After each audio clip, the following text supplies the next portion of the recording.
The sun was setting over Haneda Tokyo Airport's bustling terminal. It was July 1954, and the air hummed with the excitement of post-war recovery in international travel. Amidst the crowd of weary travelers and eager tourists, one man stood out. He approached the customs desk with an air of confidence, his well-tailored suit and neatly trimmed beard speaking of business and worldly experience. The customs officer, Akira Sato, had been working at Haneda for years, but nothing in his career had prepared him for what was about to unfold. "Good evening, sir. May I see your passport?" Akira asked, his voice polite but tired after a long day. The stranger smiled and handed over a dark blue passport.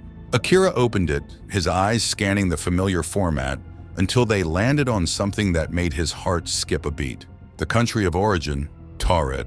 "I'm sorry, sir," Akira said, furrowing his brow, "but I'm not familiar with this country. Could you please point it out on the map?" The man's confident smile faltered slightly.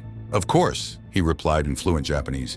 "It's right here between France and Spain. We're a small country, but we've been around for nearly 1,000 years." Akira's colleagues gathered around as the stranger pointed to the map.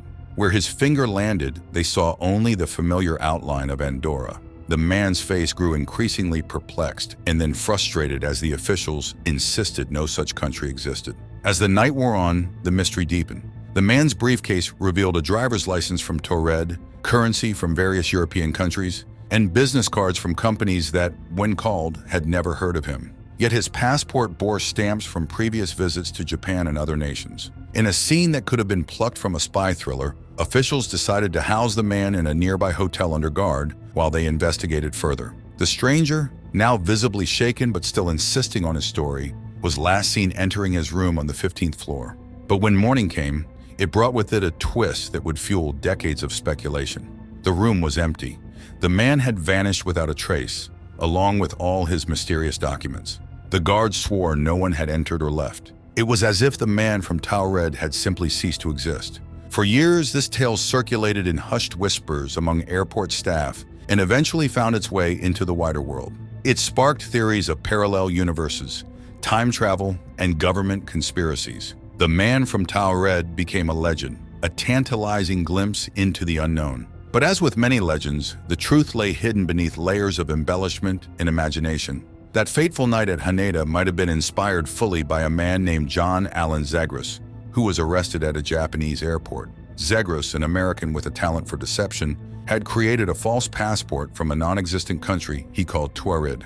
Zegras's story, while less supernatural, was no less intriguing. He claimed to be an intelligence agent and had managed to fool authorities in multiple countries with his elaborate forgeries. But unlike the legendary man from Taured, Zegras didn't disappear into thin air. He faced very real consequences for his actions, including imprisonment. Over time, Zegras's arrest became the seed from which the man from Taured legend grew. The mundane details of fraud were transformed by the power of storytelling and our collective desire for mystery. A con man became a traveler from another dimension. A night in custody became an inexplicable vanishing act. Today, the legend of the man from Taured continues to captivate imaginations around the world. It serves as a reminder of our enduring fascination with the unknown and the power of a well-told tale. While we may know the truth behind the story, part of us still wonders, what if on that warm July night in 1954, a man really did step out of another world and into ours, only to slip away again with the coming dawn?